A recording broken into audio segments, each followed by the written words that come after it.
panel. I am Charlie Allen. I'm a member of the Chertoff Group, but I really am an intelligence officer with over 4 decades at the Central Intelligence Agency. The subject of today, of course, is putting Humpty-Dumpty back together again, which is quite a challenge when we talk about Syria, Iraq, and ISIS. And the whole question is, you know, we have the caliphate going away, Mosul has fallen, Raqqa, as we have just heard the last panel, will fall. The whole question is Iraq going to be more stable? Is it going to be more ability to practice governance? My honor is to introduce Kim Dozier. Kim Dozier is a well-known figure here as well as around the world. I don't know of any reporter that knows U.S. forces, special forces, and the war zones better than Kim Dozier. She is a national security writer for the Daily Beast, and she's a contributing writer to the CNN. She has a very distinguished panel, and I'll turn it over to Kim Dozier to introduce them. Charlie, thank you very much. My first order of business is to send apologies from Special Presidential Envoy for the Global Coalition to Defeat ISIS, Brett McGurk. Unfortunately, Congress rejiggered their schedule, and probably just about now, he is answering the questions of several congressmen rather than us. So he sends his apologies, and he also sent me some talking points, so I'm going to channel him a little bit later so we can have a foil of the government's point of view. I'm going to introduce from the far end of the panel. We have Robin Wright, a writer for The New Yorker and distinguished scholar at the U.S. Institute for Peace and the Woodrow Wilson International Center for Scholars. Ambassador Fareed Yasseen, who is the Iraqi representative to Washington and also the former Iraqi ambassador to France.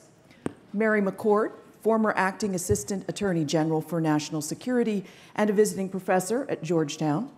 And next to me, Peter Bergen, CNN national security analyst and vice president at the New America Foundation. So to set the scene, since 2014, when ISIS charged across Iraq and Syria, Brett McGurk has told reporters that some 65,000 square kilometers have been cleared of ISIS, 4 million people have been freed from ISIS, and in Iraq alone, quoting the UN, some 1.9 million people are back in their homes, and that includes Mosul, where, as of July 14th, more than 224,000 internally displaced people had returned to their homes. And ISIS has not retaken a single square kilometer that has been freed in coalition-enabled operations. So that's to quote Brett. He also just tweeted this morning about Raqqa. Raqqa update, ISIS terrorists surrounded and besieged, city 30% cleared, 23 square kilometers in the last week, SDF advancing from 4 directions. So my lightning round question to all of you, giving you about 2 minutes to tell me what's next. Robin, why don't we start with you? Thanks. Can I just put in a plug for a report that 20 of us wrote on the jihadi threat, ISIS, Al-Qaeda, and beyond, that looks at just that question. And Clinton Watts, who's here, was also one of the co-authors. I would take a look at what's next in 4 different levels. The first is political. Whatever happens in Mosul, what will determine really the fate of Iraq.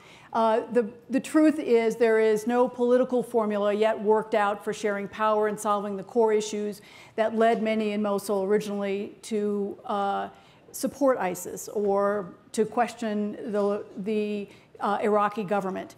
And there are security plans, there are humanitarian plans, bringing people back, but this is a much broader question. And 14 years after the U.S. intervention, there's still no formula for sharing power nationally, and it's reflected in the challenge of making Mosul whole again.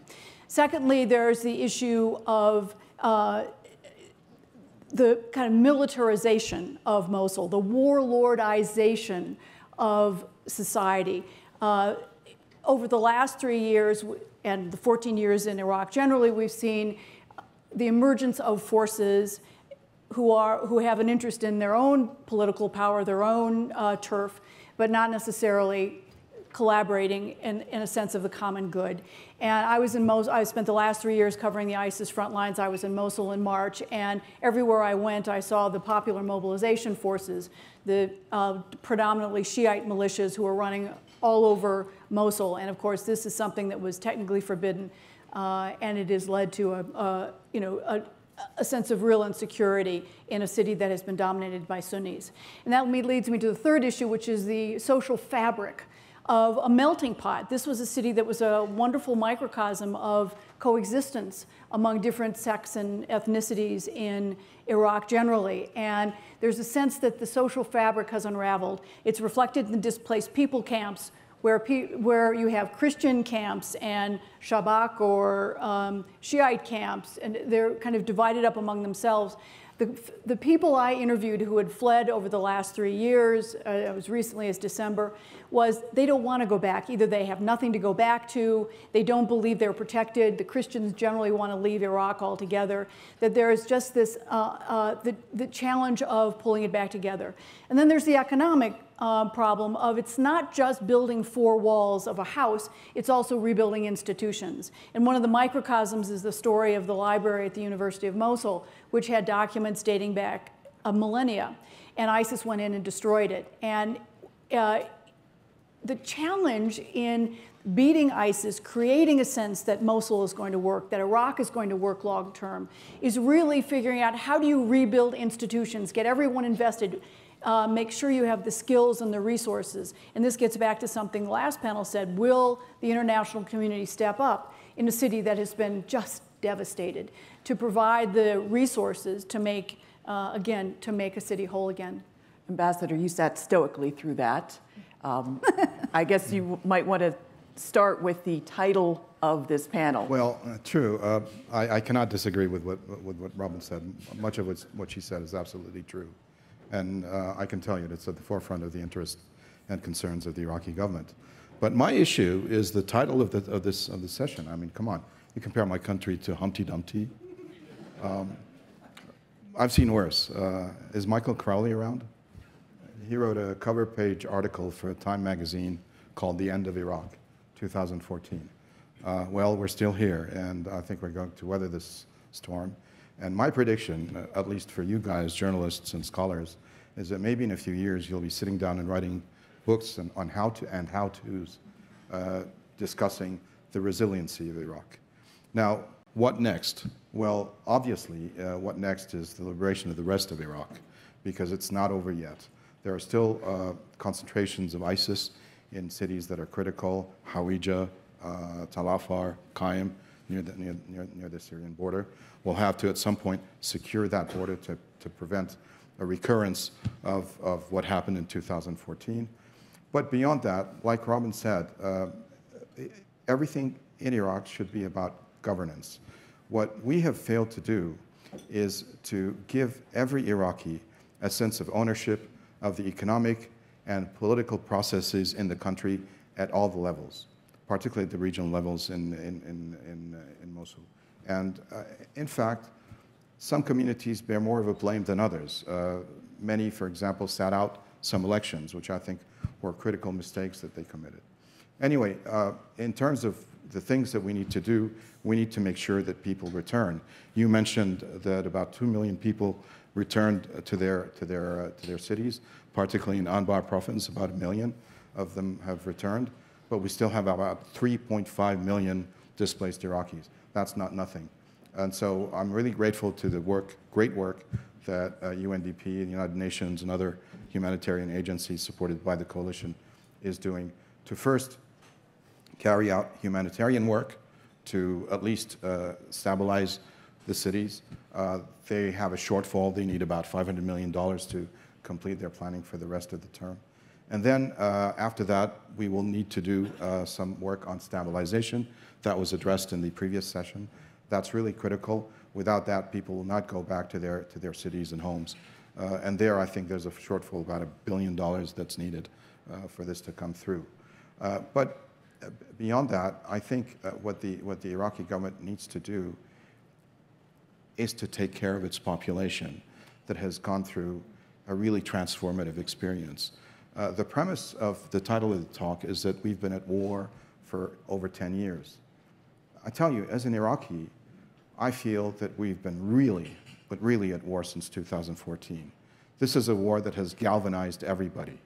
And remember, in 2014, when ISIS broke through the Syrian-Iraqi border and occupied Mosul, people thought that Erbil would fall, that Baghdad would fall, and for a period of a few weeks, we really stood alone, and we really were worried. And in fact, that's when I started having thoughts like expressed in the article of Michael Crowley. Thankfully, there are institutions in Iraq that help it preserve itself. The most important of these is the religious authorities that we have. The Marja'iyya in 2014, already in June, I think 12th or 13th, issued a fatwa calling people to arms. Without that, I think we would not have been able to stop the advance of ISIS towards Baghdad, towards Samarra. If they had occupied Samarra and blown up the shrine, imagine what would have happened. And then we started the gradual rollback, thanks to eventually the intervention of the United States and the coalition. But I have to say that before them, others stepped in to help us. The Iranians were critical in providing both the Peshmerga and the Iraqi army with badly needed ammunition to stop, to prevent the advance of ISIS towards the south and to prevent the fall of Erbil. And none other than Masoud Barzani actually acknowledged that. This actually has consequences. But at any rate, we're rolling them back. I think the issue of the battle against ISIS is going to is being answered. And I want to get into the implications of the cooperation with Iran as we move on through the panel. But sticking to the lightning round one more point.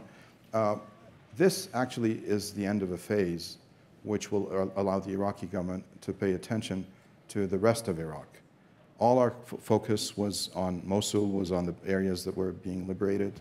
This has led to changes in the way we've done things. We've depopulated the south in terms of security forces, which has led to a rise in criminality. That has to be addressed as well. Mary, you've looked at it from the perspective of messaging and ideology at DOJ. So what do you think is next? So I think, as we've all seen, the coalition has had some incredible successes along with the Iraqi government in defeating ISIL on the battlefield. And I say ISIL because that's what the administration used to call it before the change, and now we've said ISIS, so forgive me if I use both different terms. I'm trying to rejigger my brain and say ISIS.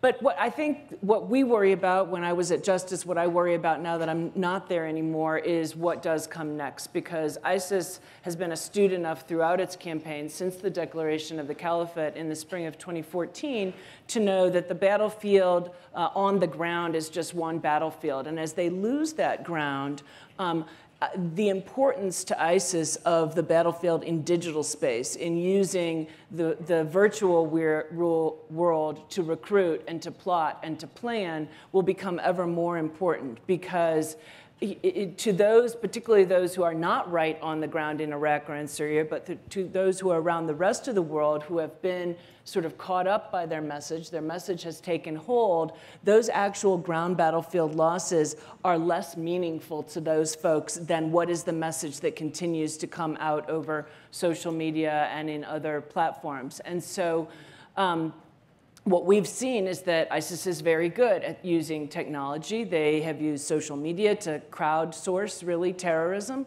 and they have been able to then use various applications, including encrypted apps, to go on one-on-one conversations to actually recruit people to commit attacks, direct them on how to commit those. In some instances, in some countries, actually work with networks to provide weapons, funding, et cetera, for attacks. And so that kind of thing is not going to go away with their defeat on the ground in Mosul, Raqqa, or elsewhere. And so that's going to depend, I think, the success of the coalition, and it really is going to take a continued coalition to defeat ISIS in cyberspace is going to be much more complicated, and it's going to, I'm going to say much more complicated, lots of things are complicated. It's going to rely on a lot of sort of different approaches.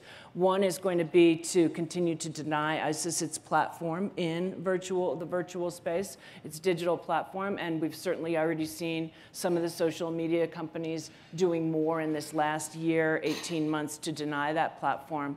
And I urge them to continue to do that. It's going to depend on how I think the rest of the world responds to returning foreign fighters. What does Europe do? What do we do in the US? We probably are going to have the very smallest number. What does Southeast Asia do? Are these people, what kind of justice is there going to be? What kind of opportunities are there going to be? The numbers here in the United States, I can tell you the numbers are small enough. I fully expect that the Justice Department and the US Attorney's offices will prosecute anyone who returns if they've got evidence to show that they provided themselves as material support to ISIS. But other countries, the numbers are just such that their systems can't prosecute everyone. And so the need for programs that counter violent extremism, that go to the heart of what drove individuals to be drawn into the ISIS messaging, those things are going to become very, very important in those countries. And then in Iraq, as well as in Syria, hopefully, as ISIS gets eradicated there, building up the justice sector so that there's credibility and legitimacy in the justice sector will be very, very important, as will providing educational opportunities, good health care, et cetera. Peter. Thank you.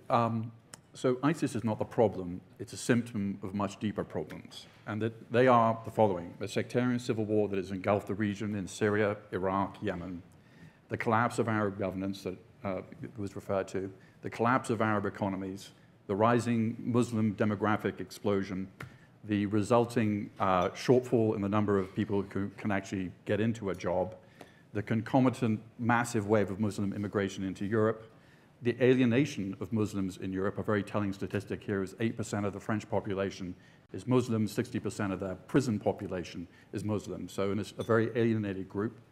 The rise of ultranationalist and proto-fascist parties that sort of make this situation worse, and social media amplifying all these. And so if you accept that everything I've said is true, I hope you do, you see that ISIS was simply a symptom of these problems. And so we're going to see a son of ISIS, a grandson of ISIS. It will take different forms. And unfortunately, this is a sort of pessimistic prediction. I'm by nature an optimist. If we were sitting here 5 years ago, I thought the death of bin Laden, the Arab Spring, would mean that we would not be having these kinds of conversations in exactly the same way. But unfortunately, that's not the case. So the Pentagon says that ISIS leader Abu Bakr al-Baghdadi, if not dead, is militarily insignificant to the continuing battle, that he's been so isolated that he's not able to direct day to day, that they've taken out most of the second and third tier high-value targets who are conducting operations. They're down to the fourth and fifth levels. What is ISIS 2.0? They're diminished militarily, but they're melting back into the countryside. And Robin and Peter and I have all interviewed ISIS followers or ISIS fighters who have said that they joined the fight because of their sense of grievance. And that sense of grievance has only been added to by the very fatwa that you praised, Ambassador, because it led to the formation of the Hashd al-Shabi, the Popular Mobilization Forces, who are now paid by the Iraqi government, while similar Sunni militias complain that they're not. So how do you keep that sentiment and those people who've faded back into the population from feeding the next wave? Well, first thing we need to do is to prepare for ISIS 2.0, which will be much like Al-Qaeda previously. They'll be deprived of territory, but they'll become a terrorist organization using terrorist tools, car bombs, things like that, things that do a lot of damage. And so we'll have to equip ourselves with the tools to fight these. And this is one of the things we look to the United States to help us develop these tools, which were actually quite in place in 2009 and 2010. You mean intelligence tools, intelligence fusion centers? Tools, fusion centers, things like that. But still troops next to your troops out on the battlefield? Well, no, that's what's happening right now. I think the next phase will be more like these troops are inside computer centers or fusion cells, as you said, providing oversight and advice to us to deal with information and to act on it. But beyond that, I think what we really need to do is to look at what has happened in post-conflict situations where we need to engage in disarmament, demobilization, and reintegration of all the fighters, whether they were on the side of ISIS, but without too much blood on their hands, or on the within the popular mobilization fronts that you referred to, or within the army itself. And here, I think there are examples that we can draw from the experience of the United States. For example, one of my pet theories is we need to engage and develop a GI Bill in Iraq to take all those fighters who will have returned to their homes and give them an alternative future that would be better.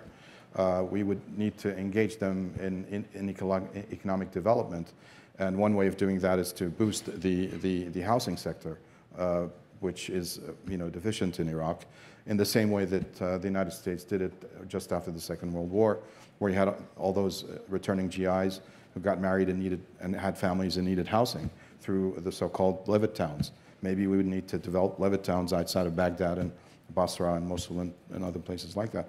And in fact, we have a tool to do this. In 2008, we signed a strategic framework agreement with the United States. People have too much focused on our military relationship. It's in there, but there are a lot of things that we could put in there that would be beneficial to Iraq, to the United States, and to the region in general by putting in mechanisms to bolster the economy, to education. But I'm hearing dollar signs, and we've already heard some Trump administration officials saying that they'll help with the stabilization, but not with the reconstruction, because we did that once before. Well, on reconstruction, I think our neighboring countries I hope, will come to the fore.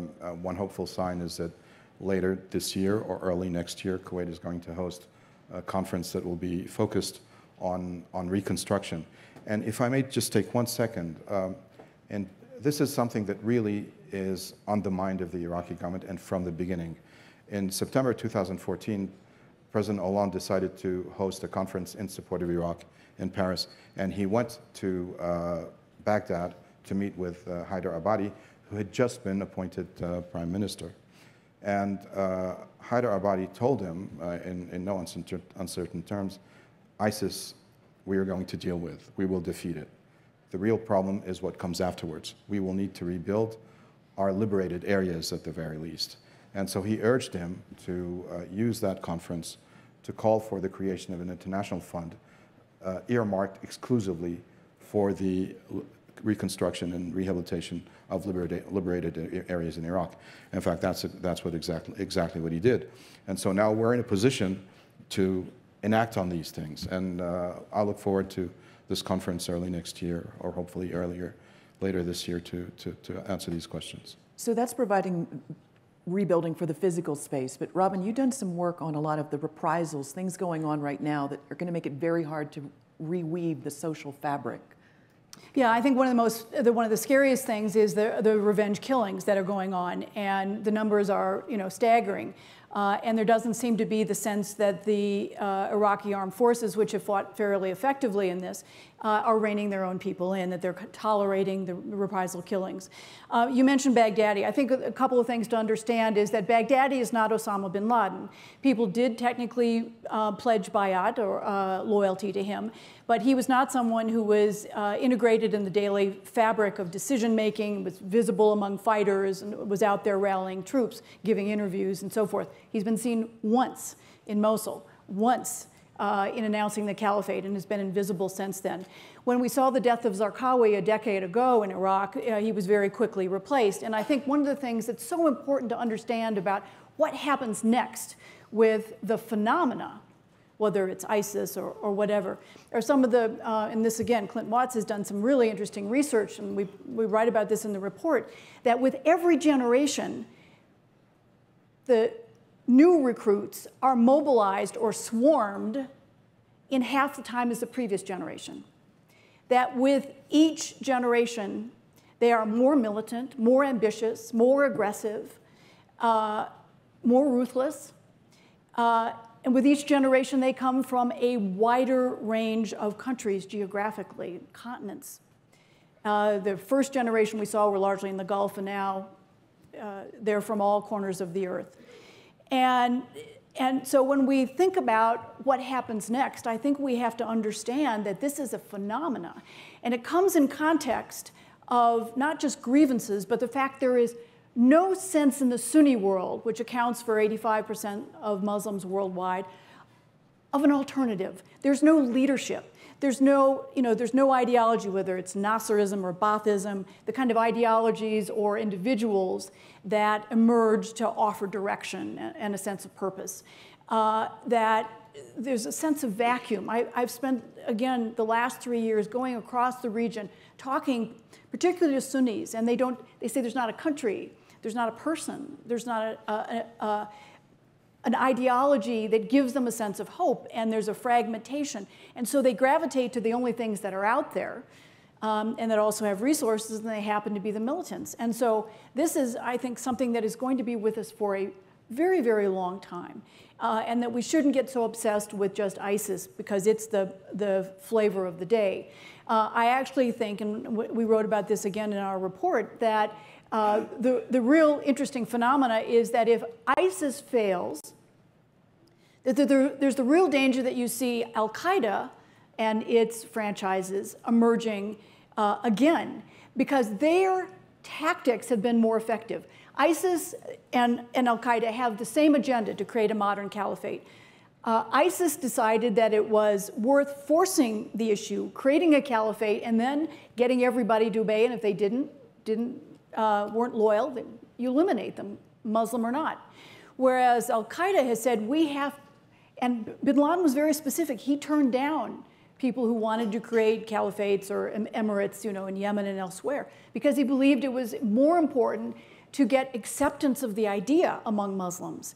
And then, once you have support, create a caliphate. And I think that one of the things that will be attractive to Muslims looking for, or particularly Sunni Muslims looking for direction, is that Al-Qaeda, which is very active in Syria, it's the kind of most effective group in Idlib, the last battlefront for rebels in Syria, that they may reemerge as the attractive alternative, at least short term. So, Peter, what do you see as the loss of territory by ISIS in Iraq and Syria? What does it mean in terms of its cachet long-term, its ability to fundraise and recruit and create violence both in Iraq and outside? I think it's highly damaging. I mean, the Ottoman Empire was the caliphate. It was a geographical entity and also a theological construct. So, as Mary points out, yes, this can survive on the internet, but I think it's, look at the flow of foreign fighters. It was 2,000 a month, and I think now it's a trickle. I mean, no one wants to join a losing team, and this is a losing team. So I think it has damaged them, and Mary's absolutely right. They can continue in cyberspace, but that's not really what they want.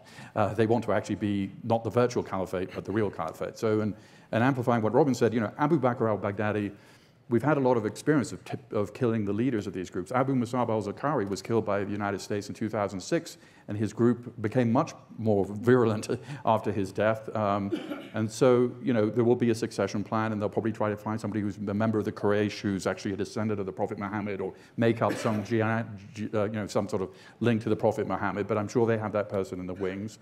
So taking him off the battlefield, I don't think is really that big a deal. But I do, certainly reducing, what the Obama administration has done and what the Trump administration has done, I think was the right approach, which is construct their geographic locations, and where will they go? I think that, by the way, the foreign fighters are not, it's a one-way ticket for most of these guys, and there's some girls as well, but most of these are men.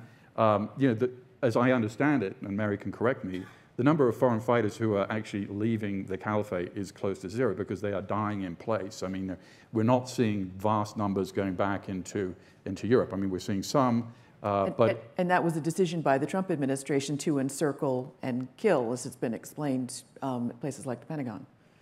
Yeah, and I guess the Iraqi army has a pretty aggressive approach to this as well. Well, it was expressed by an American official who said that you're moving from a logic of containment to a logic of annihilation of these foreign fighters. But I'd like to add a point on what Robin said, and if you want to read more about it, she has a wonderful book called Rock the Kasbah. It talks about these issues. Funky title.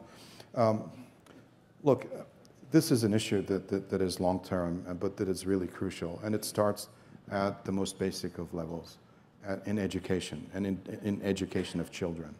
And so there really has to be a focused effort on curricula in all Muslim countries to revise them, to do some sort of reform. But this reform, these measures should extend also to other countries. I'll talk about France, for example, which I know fairly well. I've lived there for 6.5 years. They used to have a wonderful integrative mechanism that brought in all the immigrants and gave them a shared narrative with all their countrymen, which was the compulsory military service. They ended that. And so at the bottom end of the spectrum, you had people who had no longer anything that they could share with their countrymen or have access to an experience that would enable them to enter the workforce. And I think this is something that should be looked at again, France, for example, is reintroducing some sort of civil service. I think Sweden has reintroduced a military service. The countries should really think long and hard about how to inure themselves from really what is a virus.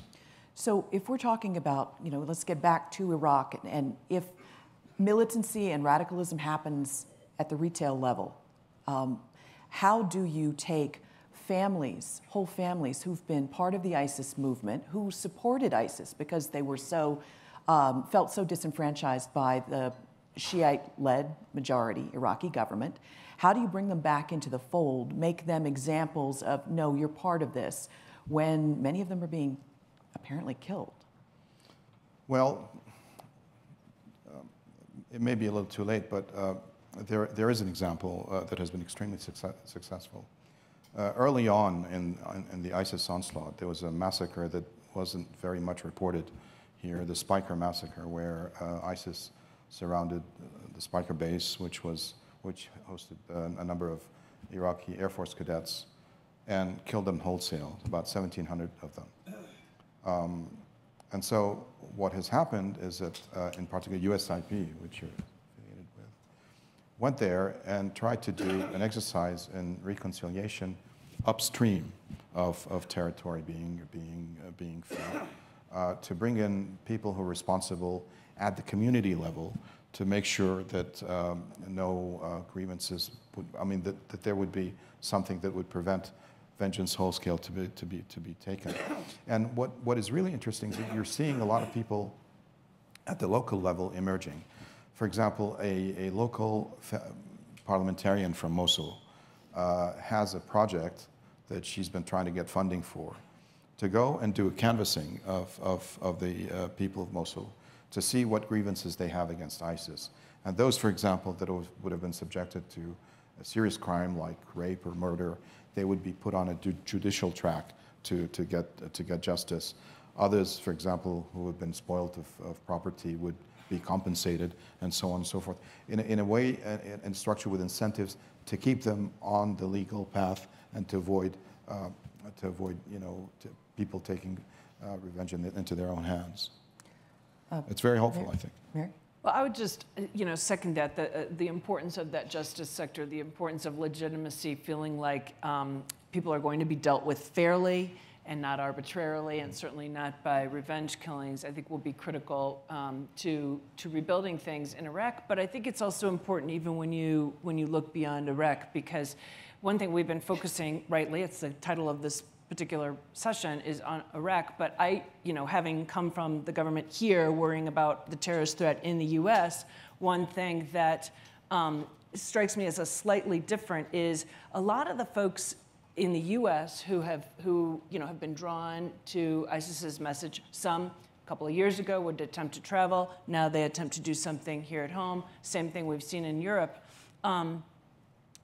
are actually, many of them are people who did not grow up in Muslim families. They are people who were disenfranchised, they were aggrieved, some came from broken homes, they come from areas without educational opportunities, without job opportunities, and they're searching for the sense of belonging that you were sort of referring to. Society's misfits looking for a mission. Exactly. Yeah. And so ISIS became a place where they could have that sense of belonging. And so it was less for them, honestly, about ideology. The defendants, the people we have charged in the United States, know very, very little about Islam. I mean, it's shocking when you see their interviews how really naive they are. But for them, it was, this is something to grab hold of. And so, you know, I think even though all the battlefield losses are critical, Baghdadi, if he's killed, is critical, but it's not going to change for them what they've been looking at. Like, Baghdadi's a name in their mind. That's who they pledge bayat to before they commit their attack. You know, that's still just a lure that's out there that needs to be, that's still going to need to be addressed, even as things improve on the ground in Iraq. And Peter, you've done a lot of work. Yeah, President Trump said these guys, and they're usually guys, are losers, and he was criticized for that, but I actually thought this was an accurate summation of who these people are. Look at Omar Mateen, who killed 49 people in Orlando, abused his first wife, abused his second wife, was basically a guard at a retirement community, had dreams of being a police officer, didn't get in twice to a police academy. Everybody wants to be a hero in their own story. And Omar Mateen chose this extraordinarily evil way to do this. And the same with Major Nidal Hassan at Fort Hood, who was a mediocre army psychiatrist, unmarried, unmarriageable, going nowhere, very scared of deploying to Afghanistan. For him, the way out was to kill 13 people at Fort Hood. So that is the profile in the United States. Now, it's different overseas. Al-Qaeda would not take somebody with mental problems. The lone actor kind of terrorists tend to be misfits. That would not be the case of the classical Al-Qaeda that recruited people who didn't have mental issues because you don't want them on your team. But if you're a lone actor, it doesn't make a difference. You're not part of a team by definition. Can I tell you about two ISIS major figures in ISIS I interviewed? They'd been captured in Kirkuk during a major attack late last year, and they were fascinating. One was called the Ghost of ISIS. He was the emir of Kirkuk, and he'd been responsible for running all the underground operations, including sending 12 and 13 and 14-year-olds as suicide bombers against government targets, against Shiite mosques, and so forth. And he was fascinating. He talked about, well, Baghdadi may have made mistakes, but here he is, imprisoned and probably going to get a death sentence, and he's still loyal. And he said to me at one point, and this was a reflection of, he was the one who was, because he'd had some very rudimentary Islamic training, and was responsible, therefore, for teaching the recruits, he said to me at one point, even Jesus Christ said that all people on earth must convert to Islam.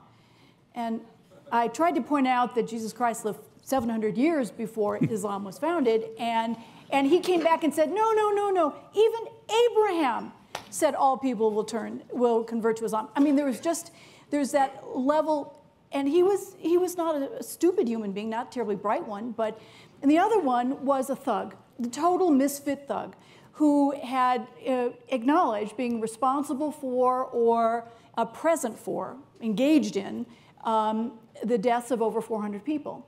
He admitted to serial rape of dozens of women. And here was a guy who had been, his father had a second wife and kind of abandoned his first wife, and the mother then died. He was kind of on his own, didn't get much education, worked briefly on two uncles' farms, didn't really have a regular paycheck. ISIS comes along and offers him a paycheck and power and, a sense of that he mounts to something. And again, he's now in prison, and his only regret was that he occasionally would have a drink, and so it would sneak a drink, and that he wasn't pure in his loyalty. And it was very striking that both of them, even though they had been caught, didn't try to disown their involvement or their commitment. The one thing I'd say, and I admire Farid so much for his optimism. Realism. But one of the things that was really striking to me was when I saw his predecessor, who left Washington in December, and he said to me, the truth is, the only people who want to see Iraq hold together today are those people who don't live in Iraq. And when you ask the question about families and how do you make them feel invested or protected, the fact is, I don't think that's possible anymore. Yes. That cues me. Well, I'm glad he's no longer the ambassador, though he's a good friend of mine. Luqman has a peculiar history, which might make him think things differently. See the ambassador later about that. Yeah, but the truth is that there's a real success story here.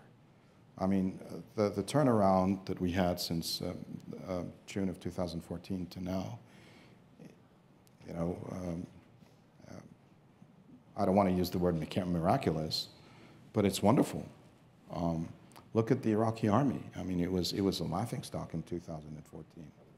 And now the United Nations, not me, the United Nations praises it for being the first in the experience of Lise Grande, who's seen quite a few conflicts, to put humanitarian concerns at the core of their tactical mission.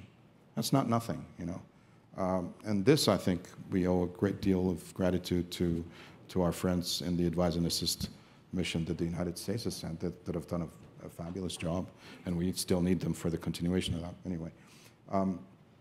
But I am, and because of this, hopeful that we will be able to carry on this track. There are markers for our success.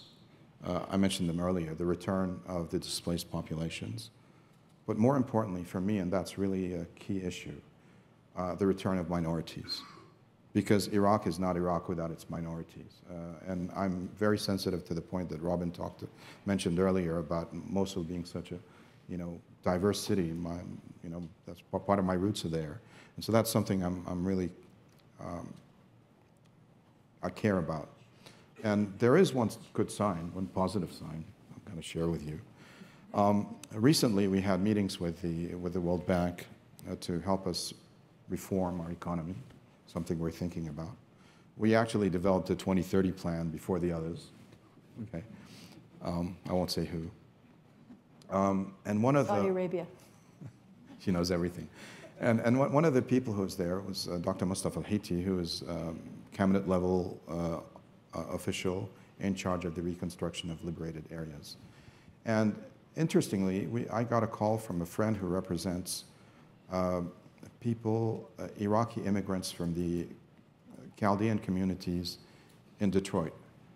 Now they're Iraqis. Actually, they're proud of their roots. They're very influential. I mean, I went to one of their get-togethers, and I sat at the same table with 3 congressmen, actually 2 congressmen, 1 congresswoman. And if you took into account the turnaround of their businesses in Michigan, it comes to about in excess of $10 billion, so it's not nothing. They were interested in investing to rebuild their ancestral homes in Iraq. That's really something that I will take to the bank, you know? And I hope to build on to help interest people in returning back. So before turning to questions, the one thing that we haven't talked about are the 2 destabilizing neighbors around Iraq. Iran, I think one New York Times article labeled Iraq practically a protectorate of Iran, and Syria with an ongoing civil war, and ISIS may be driven out of Raqqa, but it has established bolt holes down the Euphrates River Valley and fights on. So, Peter, what do you see? On Syria, you know, there's a lot of academic literature about the length of civil wars. Rand looked at, I think, 88 civil wars since World War II and found on average they lasted from 10 to 15 years. You know, the FARC has, you know, recently conducted a peace deal with the Colombian state, but that went on for half a century. So if you look at it from the bigger historical point of view, the Syrian civil war has barely begun, in my view. There's no indication other than these, you know, the ceasefire in southwestern Syria of any really serious effort to end the war. You know, we can say Assad must go. Clearly, he has no intention of doing that. And we can debate whether it was smart to say that in the first place, because I don't think it was maybe the smartest thing to say initially. So the Syrian civil war is going to grind on. ISIS, after all, was previously al-Qaeda in Iraq, which didn't exist as an organization by 2010. It was almost completely gone. And it only was able to resuscitate itself by going to Syria, regrouping, fighting, and then coming back into Iraq. So if you accept the idea that the Syrian civil war is going to continue for the foreseeable future, that unfortunately leads you to the conclusion that the son of ISIS or grandson of ISIS or a ISIS rump that kind of regroups with Al-Qaeda, because after all, they only split apart in 2014, is going to happen. And that is an unfortunate conclusion, but I don't think you can really deny the logic that that is going to happen. Mary, as a former Obama administration official, were you aware of Iran's interference? Is that something that came up in meetings? I know it's a little outside of your area, but... Yes, although I would just say I was actually a career DOJ person. Sorry. I have 20 years at the U.S. Attorney's Office, 3 years in NSD, always career, never a political appointee. We certainly did talk about that, and we certainly talked about it at National Security Council meetings.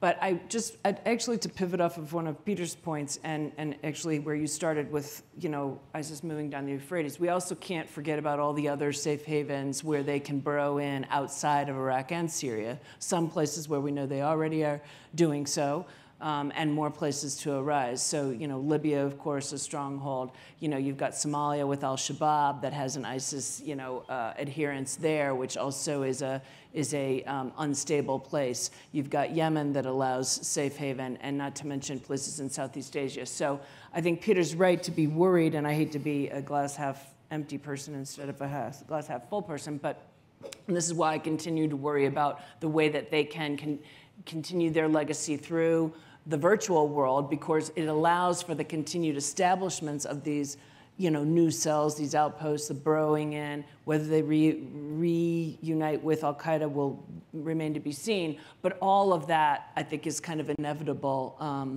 and will have to be thought about, up front, and not wait till there's, a new caliphate declared out of Libya or Somalia or even Egypt. And Robin, you've spent a lot of time in Iran. You know their foreign policy probably better than any journalist in this room. What do you think their aspirations are for Iraq? Oh, I think there's no question that Iran wants to feel that it has allies in power across, the Shiite Arab, which was a term King Abdullah first used in an interview I did with him in 2004. And it wants to feel, that as a minority within Islam and minority in the region, that they have a mechanism to protect their interests. I think the real irony is that Iran shares one fundamental goal with the United States, and that is to keep the territorial integrity of the current states, and which many people in the region may not want themselves. And so there is that common denominator. I saw the foreign minister of Iran on Tuesday in New York. David was there too, David Sanger.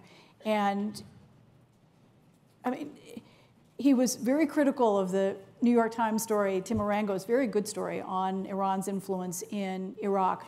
And I think it was a good story too. I think it tells part of the story, but not the other part. And it's, Iran's long, deep fear because of the use of chemical weapons during the Iran-Iraq War and Saddam's aggression. And so there are a lot of reasons for its paranoia. And we don't always factor in kind of the bigger picture or history when we look at what anyone's goals are in the region. But I'm not sure there's any honorable party in the Middle East today. Well, Ambassador, you've seen a more positive influence from I know Iran. some Iraqis who are very honorable. I'll introduce you to them. I'm talking about governments. Well, they make the government. No, seriously. Let me paraphrase one of our politicians, speaking of another of our politicians. He said about him that he was the luckiest man in the world because he had the support of the axis of evil and the great Satan. So by the same token, we have to have good relations. We choose to have good relations with the United States and with Iran. And to deny the fact that Iran has influence in Iraq is laughable. They do have influence, and as does Turkey, as do many other countries. And in fact, if Iran has a lot of influence in Iraq, it's because our other Arab neighbors were absent for so long. That is sort of being sort of stabilized in a sense. Just recently, our Minister of Interior visited Saudi Arabia, and I think today the Chief of Staff of the Saudi Army is in Baghdad. So there is some sort of equilibrium being established. Let me say this about Iraq, and you guys may laugh at me, But Iraq, in a sense, is the Switzerland of the Middle East, okay? And thank you for not laughing. But my rationale is the following. What is so peculiar about Switzerland? Well, it's neutral. Why is it neutral? Because during the 17th and the 18th centuries, all the wars of Europe were either sectarian or ethnic. And Switzerland is a mixed state of Catholics and Protestants and French speakers and German speakers. And had it sided with any of the reigning monarchies at the time, it would have been torn apart. And this is our situation. We have populations that extend tribal or otherwise, that extend naturally and religiously into our neighboring countries, sometimes really seamlessly. And so we cannot be parts of axes in wars against any of our neighbors. And these were, cardinal mistakes committed by Saddam Hussein, which we will not do. Thank you. And so, in order, but that's what I'm driving to. In order for us to emphasize and strengthen our independence, we really need to build strong institutions. And this is what we're trying to do, in particular with establishing a monopoly on weapons in Iraq. I've got time to take just a couple questions. I want to take them in the row. One back there. And if you could introduce yourself and to have a second question. Gosh, one over there. The lady in the blue shirt. So, first. Alan Asay, retired U.S. government. A question in two parts for the panel. When I think of winners of the Iraq war and the anti-ISIS campaign, I think of the Kurds, who are about to become much more problematic in a much deeper way, and in a sad way, I think. And then the Iranians, and we've discussed that a bit, but a post-ISIS Iraq with an expanded Iranian mission is going to be very difficult for the United States to leave a military presence or an intelligence presence. I can't see us leaving intelligence centers that are totally vulnerable to people's Shia militias. Okay. And the second question? And could you stand up and introduce yourself? Yes, Pamela Brown, Fox News. I'm very impressed with the panel. Robin, I was struck by your comment that each generation is being recruited in double time now in terms of the radical. Half the time of the last. Half the time of the last. What role do you see communications in terms of internet recruitment? What are they actually saying is turning them that quickly? Okay, so first of all, how can the U.S. continue to assist the Iraq when they've got the threat of Iranian military interference? Well, since 2011, there has been nothing, not a single shot fired at any American soldier in Iraq. So there's a difference now with the situation previously. American troops in Iraq are there at the request of the Iraqi government to help us defeat an implacable enemy. And and actually all our neighbors see utility in that. And as to the continuing mission of the United States forces or civilians, that's a decision that will be reached between us, the Iraqi government, and the United States. So, and I've got to say, I interviewed General Steve Townsend back in December, and he went on record saying that they had intercepted communications between Iranian-funded militia groups to their fighters who wanted to attack American troops, and the leadership said, "Don't you dare stand down." So, for how long is a good question, but for now, that's the message going out from the top to the rank and file. And Pam's question. Pamela's question. I urge you to talk to Clint Watts. He's done the great research on this. But I think one of the phenomena is that now that we're into a third or even a fourth generation of extremists, that you find that the old guys who may leave the field or whatever, they're still out there as recruiters.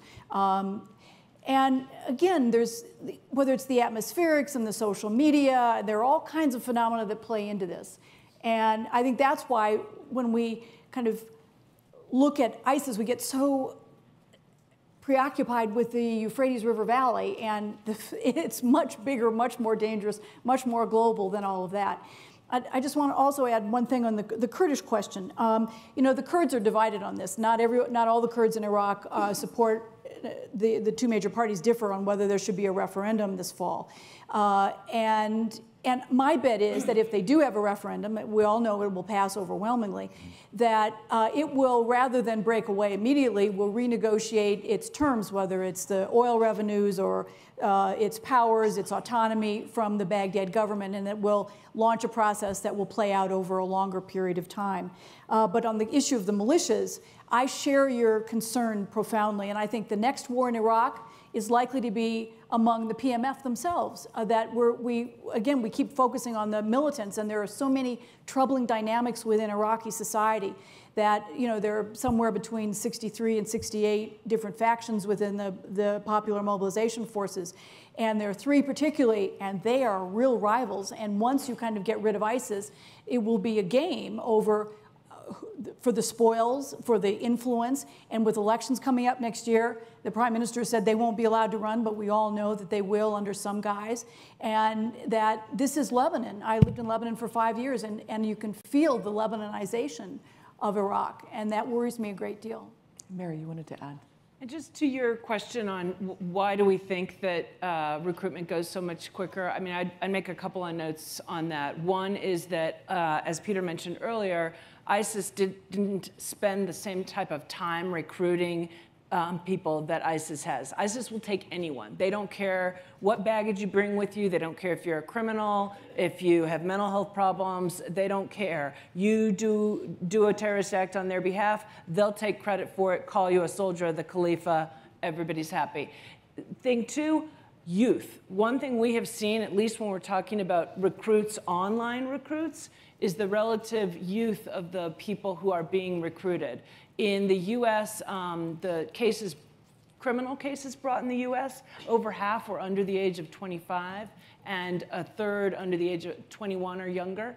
And these are people who don't have the same patience, maybe, as some of us older people. They've been raised in a digital age where, you know, you can go online. In fact, I can do it now. I can push Amazon. I want to buy, you know, this badminton set, and it's actually at my door in 2 hours. And they're just used to things just like that. And so they get in contact, direct contact with someone in Syria or elsewhere recruiting. They are willing to act quick. And the third thing I'd say is, and this is slightly different from why is the recruiting so quick, and this is something that various folks from the Bureau have talked about, is that the flash to bang is also so quick. So you don't have to have big elaborate plots, you don't have to have 9/11s, you don't have to have you don't even have to have sophisticated weaponry. One of the things that ISIS says is just go out and get in your car and run up on the sidewalk and you can kill a lot of people. And we've now seen that repeated in multiple countries. So in the 1 minute that we don't have left, in one sentence, how does this end? Peter? I want to say something about the United States. We're protected by the American dream, which has worked very well for American Muslims, and we're protected by a geography. You can drive from Paris to Damascus. You can't drive from Denver to Damascus. And so we painted a very pessimistic picture, but I want to sort of emphasize that for the United States and our national security, while these things are, you know, important, if we'd had this discussion in 2002, and I said in the next 15 years, on average, 6 Americans a year would be killed in the United States by jihadist terrorists, that would have seemed like an absurd prediction. But that is actually what has happened. And because of the work of many people in this room that continues, we have proven to be a very hard target for foreign terrorist organizations. They have not succeeded except through inspiration. Only 7 Americans, as far as I can tell from the public record, have returned from Syria or Iraq with training here, and they're in prison. So we're, you know, compared to Europe, our situation is infinitely better, and then of course the Middle East has a much worse problem even than Europe.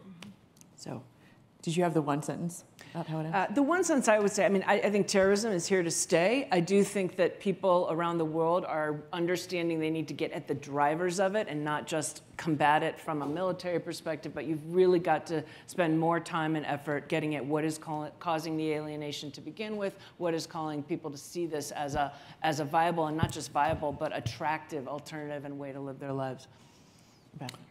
It'll end, but it'll end in phases, and it'll take a lot of time.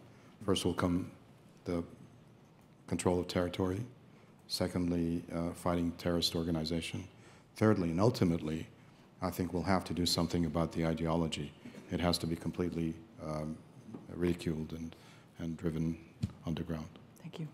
Robin, last. It doesn't end in my lifetime, and I think it's part and parcel of a broader political transformation that included the Arab Spring and everything that's, and all the challenges that the governments face. I don't think we're getting any more stable with even the likes of, General Sisi or Field Marshal Sisi becoming president in Egypt. I think that, that there's so much turmoil still to come, and in those environments, extremists will often, as we all know about failed states or troubled states, will take advantage and exploit uncertain political futures.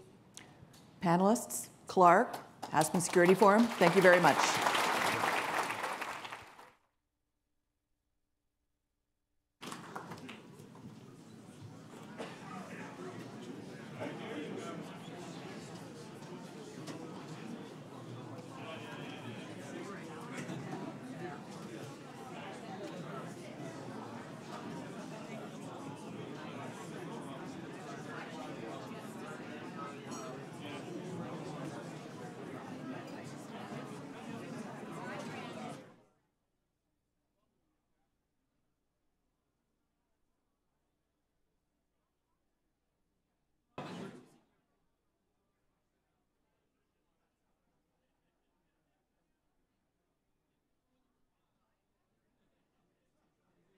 How are you?